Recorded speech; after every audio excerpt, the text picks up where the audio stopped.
એમણે મને વાત કરેલી કે અહીંયા એક રામજી બાબાનું મંદિર છે, બહુ ચમત્કારિક છે અને મને કહે કે હું તને લઈ જાઉં. મારા પપ્પા 94 યર્સના છે. આજે અમારી સાથે આવવાના હતા પણ એમની તબિયત જરા ખરાબ હતી એટલે નહીં આવી શકે.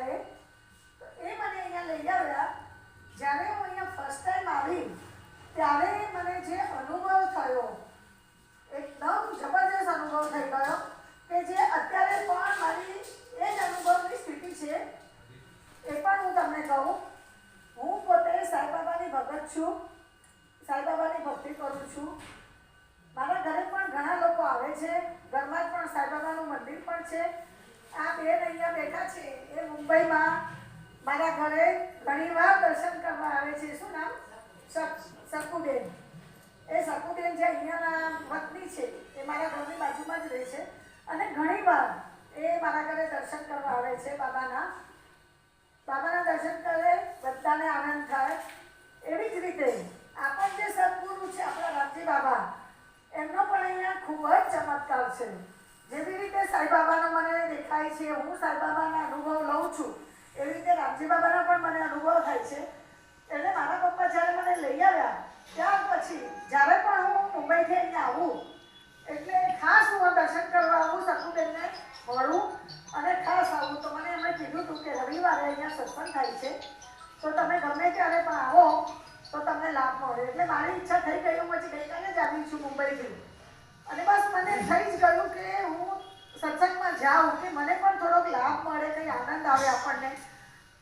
જે ભગવાનની ભક્તિ કરતું હોય ને એને આ બધું સત્સંગનું ખૂબ જ લાભ લેવાની આમ જરૂરિયાત છે. અત્યારે તમે બધા એકદમ નસીબદાર છો કે રામજી બાબાના સાનિધ્યમાં રહો છો. એમના ગામમાં વડીલો હોય એમણે તો એમને જોયા પણ હશે, બરાબર?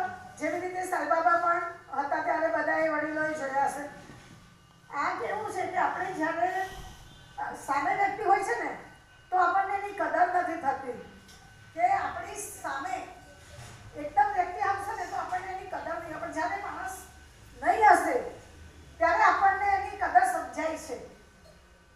આજે આપણને લાગે છે કે આ માણસ આવું છે કે આ માણસ આવું છે. દરેક માણસ માત્રમાં ભગવાન છે.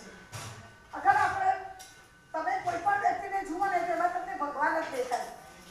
મન આપણું એવું હોવું જોઈએ. જેવી રીતે કહેવાય છે કે જેવું અન્ન એવું મન. એટલે આપણે એ રીતે, તમે તો બધા વડીલો છો, તમને તો બધાને બધી જ ખબર હોય કારણ કે તમે અહીંયા દર રવિવારે આ સત્સંગ કરો જ છો. હું તો આજે પહેલી વાર આવી છું, અહીંયા ફર્સ્ટ ટાઈમ છું, પણ મેં જોયું, મને આજે એટલું સારું લાગ્યું કે ગામના લોકોને એટલો લાભ મળ્યો અને દર રવિવારે લાભ મળે છે. તે મને એટલો બધો આનંદ થયો. અને ગુરુ હંમેશા આપણને જીવનમાં જરૂરી છે કે જેવી રીતે તમે અહીંયા ભગવાનને ગુરુ માનીને જે રામજી બાબાના જે તમે એમના ગામમાં રહો છો તો કેટલું નસીબ કહેવાય તમારું બધાનું કે તમને બધાને મેન આશ્રમમાં બાબાના મંદિરમાં તમને આટલો સત્સંગનો લાભ મળે છે.